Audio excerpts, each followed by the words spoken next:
part of the conception of this museum was to have a space where we could talk about nature really critically, talk about nature cross-culturally, but also have a space to talk about climate change more generally within Houston.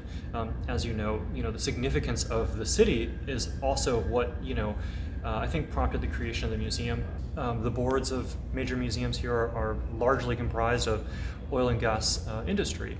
And of course, the fourth floor of the Houston Museum of Natural History is perhaps where that is seen most clearly. So the narrative there, of course, being kind of a celebratory history of the oil industry without really taking into account some of the darker sides of what that lifestyle has kind of caused with it. We wanted to create narratives that were a little bit different than that. We wanted to try to also foreground and think a lot about the lives and voices of frontline communities. Those communities, largely communities of color, which is a type of voice that I think is particularly missing from those larger narratives that are, let's say, on the fourth floor of the HMNS.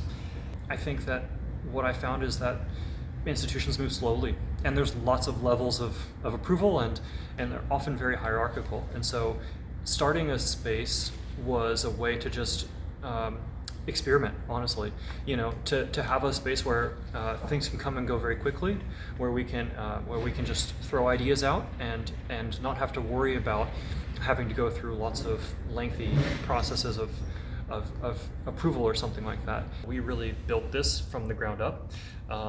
We built a lot of walls, and then we also created a lot of the exhibits and installations in here. I think local is where we're focused on. I think trying to think through the local first and foremost, and there's always global connections in the local. You can't, everywhere you look, there's global connections in this table, in the shirt that you're wearing, right?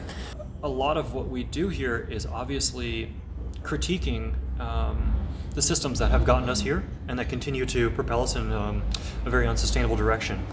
But we also really try to create new narratives, to create wonder, to create inspiration. I think the ultimate goal of our museum is to inspire people to action.